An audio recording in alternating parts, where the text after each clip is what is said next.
দেখে ভয় অন্তরে রাখো। আল্লাহ পাক রব্বুল আলামিনের পয়গম্বরের সাহাবী আবু বকর সিদ্দিক কতটা মুত্তাকি ছিলেন, একটা বান্দা কতটা মুত্তাকি হতে পারে এই ঘটনা শুনলেই বোঝা যায়। আবু বকর সিদ্দিক রাদিয়াল্লাহু তাআলা আনহু খলিফা, ইসলামের প্রথম খলিফা। আল্লাহর নবীর সাহাবী আবু বকরের একজন খাদেম ছিল। ওই খাদেমটা আবু বকরকে সবসময় খাবার খাওয়াইতেন।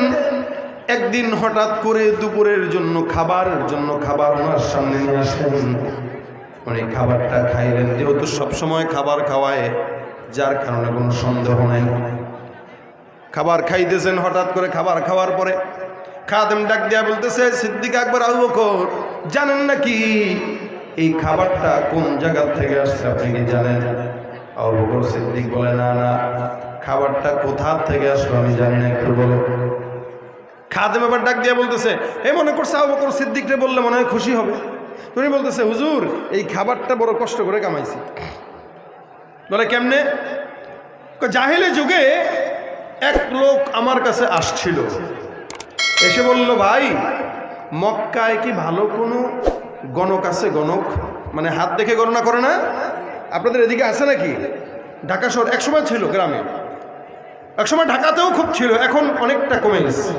মানুষ তো এখন শিক্ষিত হচ্ছে, যার কারণে জানে এগুলা ভাওতাবাজি।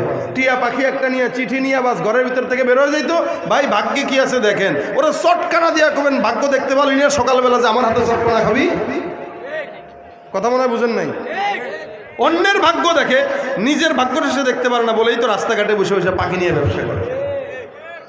হ্যাঁ, এরকম একটা গণক। গণক কে আছে বলো?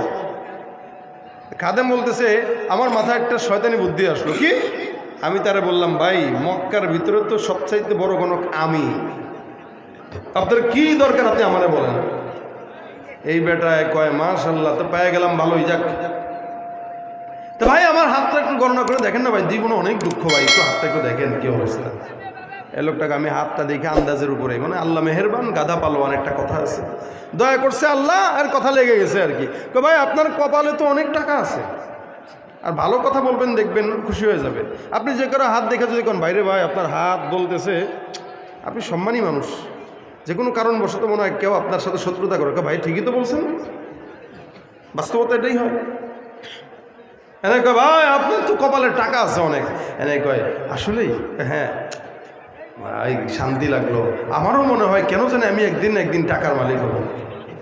যাক, সে গণনা করলো ভুয়া আর কি, এ তো আসলে গণক না। তো ওই দিন সে আমাকে টাকার অভাবে আমাকে টাকা দিতে পারে নাই। আজকে বহুদিন পর তার সঙ্গে আবার দেখা, আজকে সে আমারে টাকা দিল, ওই টাকা দিয়ে আমি খাবার কিনে আপনার সামনে হাজির করলাম।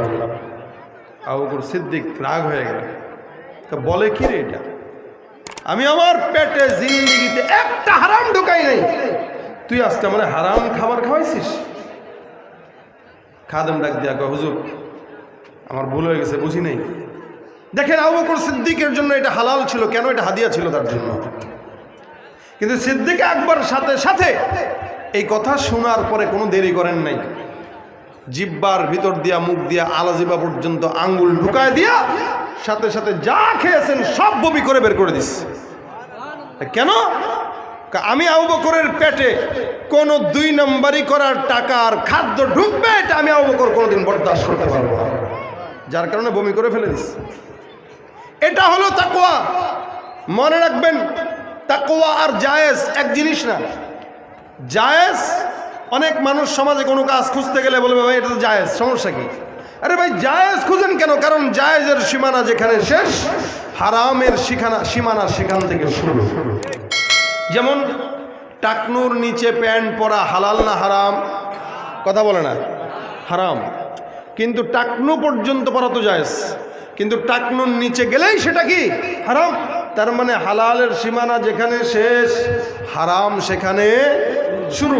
এজন্য ইমানদার কখনো জায়েজের মাসালা খোঁজে না, ইমানদার খুঁজে তাকওয়ার মাসালা। জায়েজ না জায়েজ খুঁজবেন কি? অনেকে এখানে প্যান্ট পরে আসছেন, শার্ট পরে আসছেন, আপনারা বলবেন ভাই জায়েজ না। হ্যাঁ জায়েজ, ঠিক আছে, পড়েন তো, সমস্যা নেই, কিন্তু তাকওয়া না। কেন? আল্লাহ পাক বলেন, ইয়া আইয়ুহাল্লাযীনা আমানু ক্বাদ আনজালনা আলাইকুম লিবাসান ইউয়ারি সাওআতিকুম ওয়া রিশা ওয়া লিবাসুত তাকওয়া যালিকা খায়র। আল্লাহ পাক ডাক দিয়া বলতেছেন, এই ইমানদাররা, তোমাদের জন্য আমি পোশাকটাকে তোমাদের জন্য সৌন্দর্যের জন্য বানাইলাম। পোশাক পরবা, কিন্তু বর্তমানে যুবকরা তো পোশাক আস্তে আস্তে খুলে ল্যাংটা হওয়া শুরু হয়ে গেছে। কথা কয় না? আগে পোশাক পরতো টাকনো পর্যন্ত, আর এখন 30-35 বছরের দামড়া ছেলে হাফ প্যান্ট পরে তারপরে বাইরে বেরোয় মার্কেট। এটা কি আপনাদের নজরে পড়ে? বিয়ের অনুষ্ঠানে হাফ প্যান্ট পরে চলে যায়, গেঞ্জি একটা পড়ছে এখানে কাটা, আমাদের কোটি যেরকম ওর গেঞ্জি সেরকম। হাত যদি এমনি উঠায় কারো সালাম দিতে যায়, উপর দিয়ে সব মাল মশলা দেখা যায়। কথা কয় না? লজ্জা শরম থাকলে কোনো মানুষ এরকম পোশাক করতে পারে না। নারীরাও এখন পোশাক ছোট করে দিছে, যার কারণে নারীরাও এখন জিন্সের প্যান্ট আর শার্ট পরে বের হয়। দেখলে বুঝার উপায় নাই কোনটা পুরুষ কোনটা নারী, ঠিক কিনা? উলঙ্গপনা যদি আধুনিকতা হতো, কুকুর বিড়াল তোমার চাইতেও বেশি আধুনিক ছিল, ঠিক কিনা? পোশাক এটা সৌন্দর্যের জন্য, ঢাকার জন্য, আর এখন এটাকে না ঢেকে আরো খুলতেছে, আরো খুলতেছে। আল্লাহ বলেন, কদ আনজালনা আলাইকুম লিবাসান ইউয়ারি সাওআতিকুম ওয়া রিশা ওয়া লিবাসুত তাকওয়া যালিকা খায়র। এ মনে রাখবা, তাকওয়ার আলাদা একটা পোশাক, যেই পোশাকটা মুহাম্মদুর রাসূলুল্লাহ সাল্লাল্লাহু আলাইহি ওয়াসাল্লাম পরেছেন, এটাই হলো তাকওয়ার পোশাক। আপনি প্যান্ট শার্টটাই পুরো দুর্নীতি করতে পারবেন, গাঁজা টানতে পারবেন, বিড়ি টানতে পারবেন, কিন্তু আমার মতো পাগড়ি জুব্বা লাগায় রাস্তায় মানুষের সামনে বিড়ি টানা যায় না, ঠিক কিনা? কেন যায় না? পাগড়ি পরে কি গুনাহ করা যায়? পাগড়ি করে কি চুরি করা যায়? পাগড়ি পরে কি দুর্নীতি করা যায়? কেন? বলে এই পোশাকের কারণে সে গুনাহ থেকে বাঁচে। করলেও গোপনে করতেছে, প্রকাশ্যে মানুষের সামনে করে না। কেন? এই পোশাকটা গুনাহের পোশাক না, এটা তাকওয়ার পোশাক। এই জন্য অনেক সময় পোশাকের কারণেও বান্দারা গুনাহ থেকে বাঁচতে পারে। আপনার ইচ্ছা সত্ত্বেও আপনি গুনাহ করতে পারবেন না যদি আপনি পোশাক সুন্নতি রাখেন, আর অনিচ্ছা সত্ত্বেও গুনাহ হয়ে যায় যদি আপনার পোশাক তাকওয়ার পোশাক না হয়। এই জন্য আল্লাহ বলেন, পোশাকের ক্ষেত্রেও বান্দা তাকওয়া অর্জন করো। তাকওয়া বান্দা অন্তরের মধ্যে ঢুকাইবা, পোশাকের ক্ষেত্রেও তাকওয়া অবলম্বন করবা। কারণটা, পোশাকটাও তো তাকওয়ার পোশাক আছে। এমন পোশাক পরবা যেই পোশাক পরলে আল্লাহর কথা মনে পড়ে, যেই পোশাক পরলে রাসূলের কথা মনে পড়ে, যেই পোশাক পরলে সাহাবা বাইনদের পোশাকের কথা মনে পড়ে।